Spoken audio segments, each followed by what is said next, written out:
And there's a saying in Scotland, when the gorse is in flower, it's okay to kiss a girl. And given that the gorse is in flower for about 8 months of the year, Convenient. it gives you a good amount of time to rack up those kisses.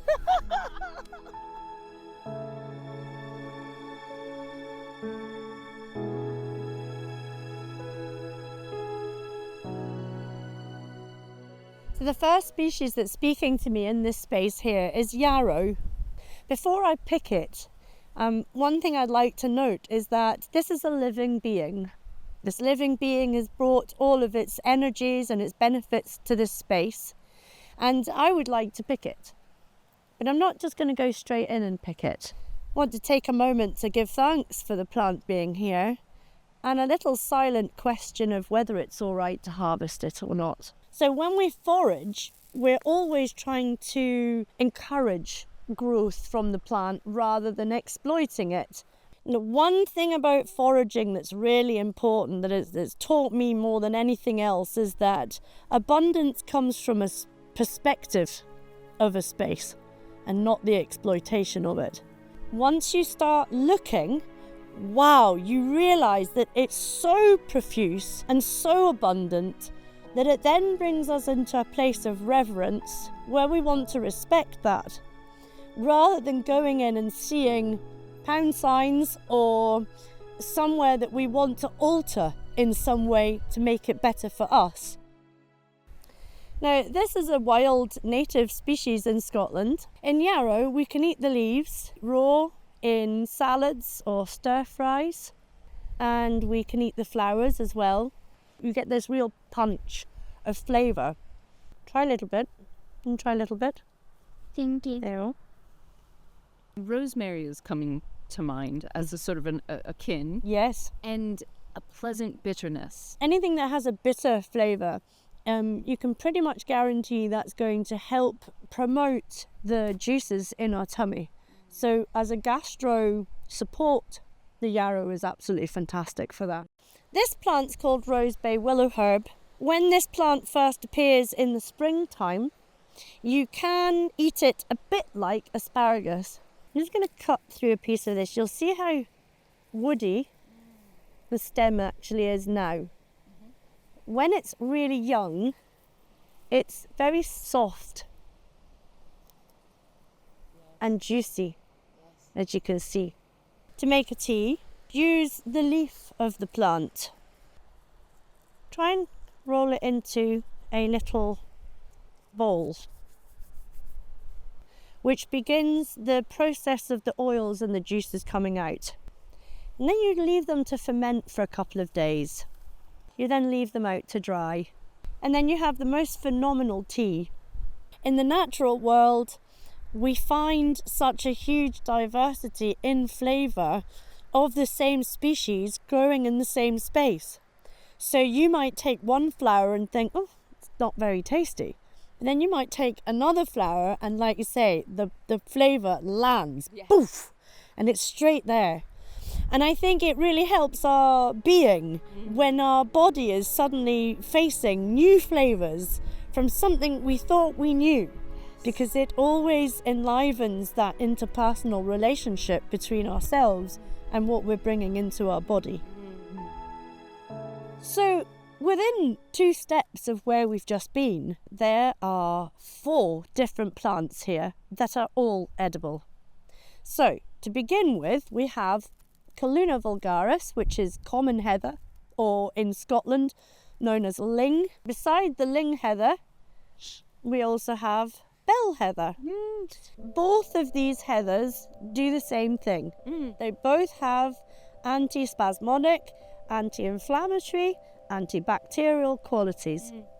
And whether we take it as a tea, or more traditionally in Scotland, it would have been brewed as an ale. So they would have drunk heather beer, and it's still produced today in distilleries in Scotland.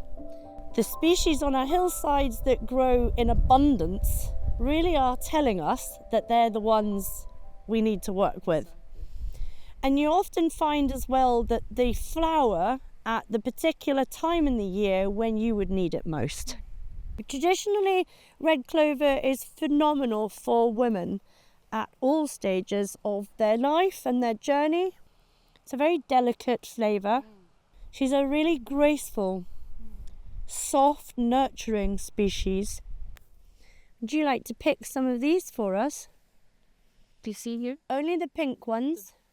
Do you see the pink? Yeah. So here we've found some Ribwort plantain. It gets its name from these phenomenal raised ribs down the back of the leaf. Gorgeous. Cannot mistake this plant for any other plant. Now, all plants that have the word wart in them, you Yes. can pretty much guarantee they are a health plant. Ah. We take the Ribwort, and I sort of fold it up like that, Okay. and I pop it in my mouth Okay. and chew it up. Yeah. There you go. Oh, it's so crunchy and juicy. Nom, nom, nom. Then I'm going to take it out and I'm going to rub it on my hand. Can you see that green juice? Yes. I rubbed some on this. Instant you put it on your skin, you can feel the coldness of it. I have a bite here. What it's going to do is it's going to take the heat out of the bite. It's going to help drop the inflammation. Yes. But more importantly, it's going to take away the itch. And I don't know about you, but I really do not like being bitten Yeah, because I it's suffer. highly frustrating. Yeah. I think they think we're a buffet. Plantain is evergreen, so it's round, well, Yes. it's a perennial and it's Yes. around all year, Year round. round, yeah. Even in the heart of January Yeah. when nothing else is Yeah. out, plantain will be there for you. Now, I love you so much because I have never seen anyone actually cool themselves down with plantain. Doesn't look like mushroom, looks like a bit of bark, but actually this is called chaga. And chaga is the most beneficial mushroom for our immune system, for our mental health, our endocrine system, our lymphatic system, the nervous system, the blood regulatory system. Now this white lining in here is actually the mycelium growth of the mushroom coming through. You'll notice I haven't gone into the tree because I want to maintain the actual fruiting body of the chaga. But this tiny little piece of chaga will last you months. Can I sniff it, Mama?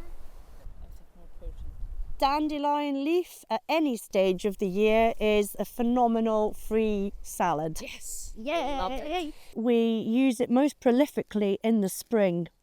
Alongside nettles, and we would use something called goosegrass or cleavers in Scotland, Cleavers we have. or the more common name, which is sticky willies. Sticky But we'll leave that one for another conversation.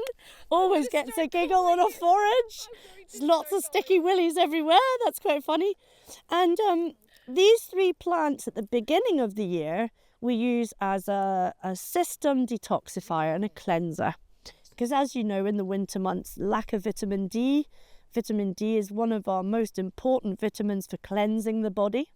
Adding nettles into the mix, again, provides our system with an immunity boost, really high in vitamin A and vitamin C, and properties that provide anti-inflammatory benefits for our internal system.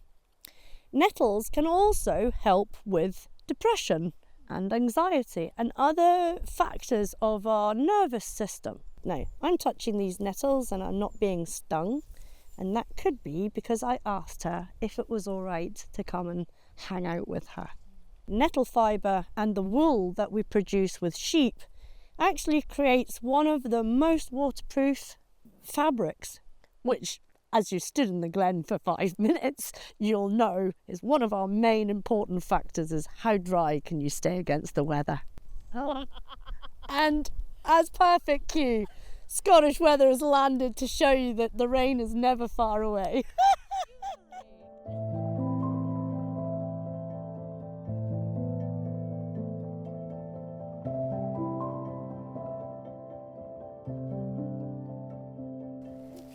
Blaeberries? Blaeberries, have a try.